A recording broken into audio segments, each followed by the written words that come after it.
ఈ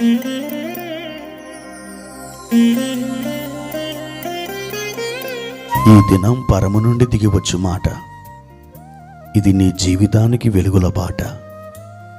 నీ ఒడిలో ఉంచబడిన దీవెనల మూట, అద్భుతాల ఆనంద ఊట. మే 9 సంవత్సరమంతా మీరు బైబిల్ చదివి ముగించడానికి ఈ దినము మీరు చదవవలసిన లేఖన భాగము ఉదయం 2వ రాజుల గ్రంథం 7, 8 మరియు 9 అధ్యాయములు. సాయంత్రం యోహాను సువార్త 1వ అధ్యాయము 1 నుండి 28వ వచనం వరకు. ప్రియమైన దేవుని బిడ్డలారా, ఈ ఉదయకాల సమయంలో ప్రభు యొక్క కృప మిమ్మల్ని బలపరచునుగాక. ఈ ఉదయం చక్కని ఆలోచన, ధైర్యం, వివేచన, పరిశుద్ధాత్మ యొక్క శక్తి దేవదేవుడు మీకు దయచేయునుగాక. ప్రియ దేవుని బిడ్డలారా, ఈ దినం పరిశుద్ధాత్మ దేవుడు మనకిచ్చిన లేఖనాన్ని చదువుకుందాం.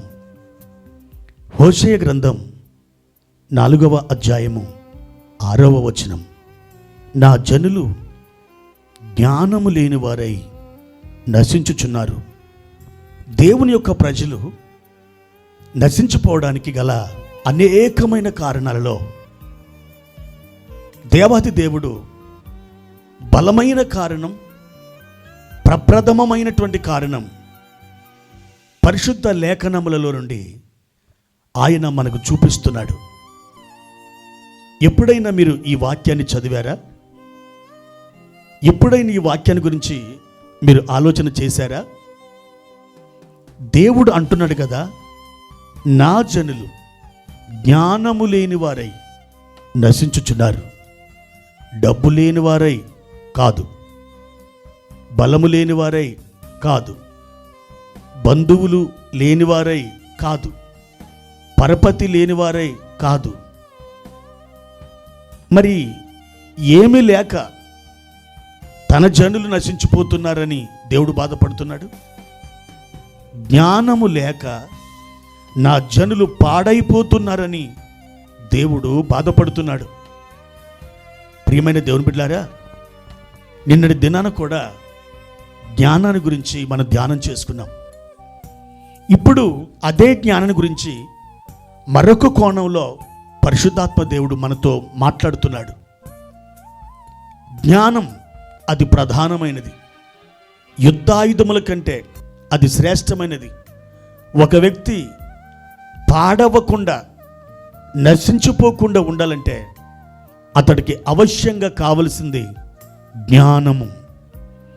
అవును, దేవుడు కూడా తన జ్ఞానము చేత ఆకాశ విశాలములను స్థాపించాడట.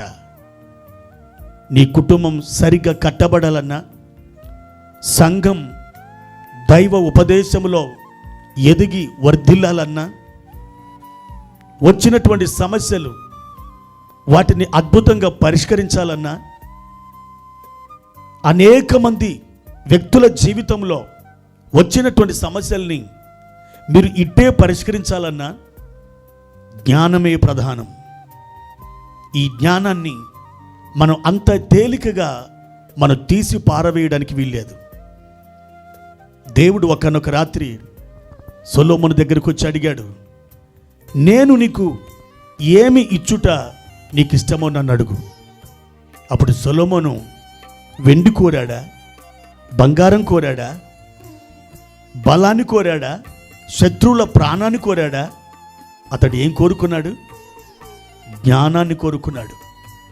ఎప్పుడైతే జ్ఞానాన్ని కోరుకున్నాడో, జ్ఞానముతో పాటు అతడు అడగనవి కూడా, అతడు అడగనటువంటివి కూడా దేవుడు అతనికి దయచేశాడు. అవును దేవుని బిడ్డలారా, మీ జీవితానికి జ్ఞానమే ప్రధానం. ఒకనొక దేశంలో ఒక జ్ఞానం గల తండ్రి ఉన్నాడట. అతనికి 2 కుమారులు ఉన్నారు. ఆ తండ్రి చాలా పెద్ద వయసు గలవాడైపోయాడు. తన 2 కుమారుని పిలిచి, తన బాధ్యతలు అప్పగించడానికి ముందు ఈ తండ్రి వారికి ఒక పరీక్ష పెడదాం అనుకున్నాడు. ఎవరైతే ఆ పరీక్షలో నెగ్గుతారో వారికి కీలకమైనటువంటి బాధ్యతలు ఇవ్వాలనుకున్నాడు. పెద్ద కుమారుడితో చెప్పాడు, బాబు ఇదిగో నీకొక 2 రూపాయలు ఇస్తున్నాను. ఈ 2 రూపాయలతో ఏదైనా ఒక వస్తువు కొని ఆ గదంతా నింపివేయాలి. నేను ఇచ్చినటువంటి ఆ 2 రూపాయలతో ఎప్పుడైతే ఆ గది నింపుతావో నేను ఒక కీలకమైనటువంటి బాధ్యత నీకు అప్పగించుదామనుకుంటున్నాను అని చెప్పాడు. సరే నాన్న అని చెప్పి తండ్రి ఇచ్చిన ఆ 2 రూపాయలు పట్టుకుని వెళ్ళాడు. రెండో కుమారుడు ఉన్నాడు.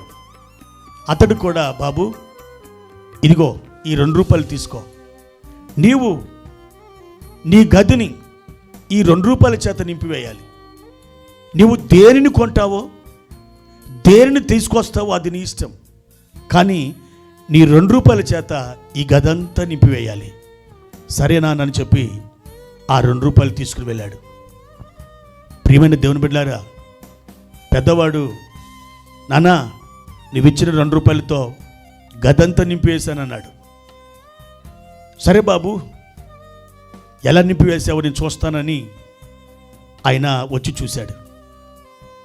ఆ గదంతా కూడా దేవుని బిడ్డలారా కోడి బూరు, ఉల్లిగడ్డల పుట్టు తీసుకొచ్చి నింపేశాడు.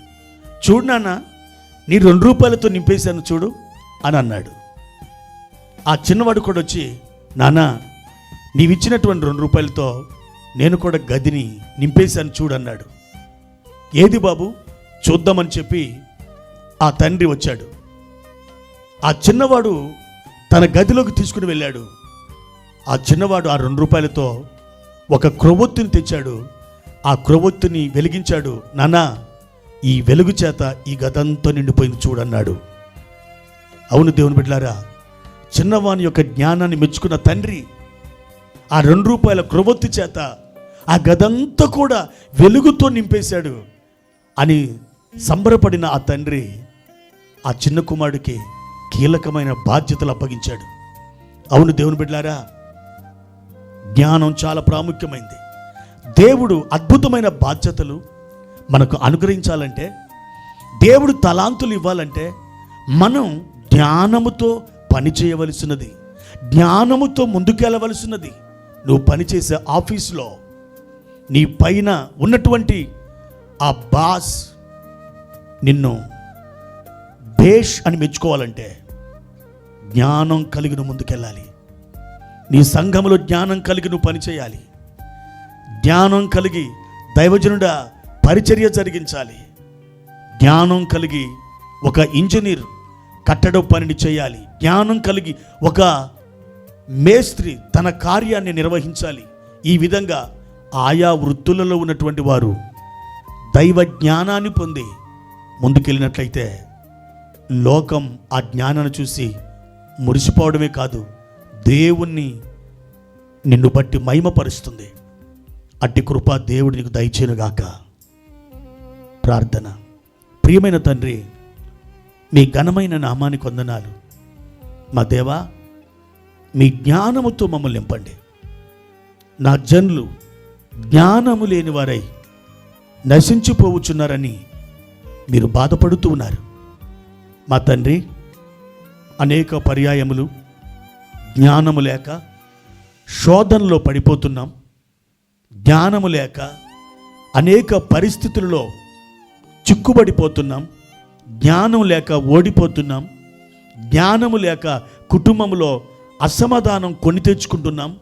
జ్ఞానము లేక సంఘాలు అయ్యా చీల్చబడుటకు మేమొక తండ్రి కారకులుగా మేము మారిపోతున్నాం.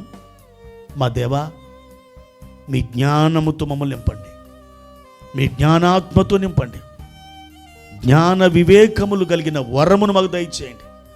మీరే ఘనత మహిమా ప్రభావాలు పొందుమని యేసు నామములో ఈ ప్రార్థన అడిగి వేడుకుంటున్నాము తండ్రి.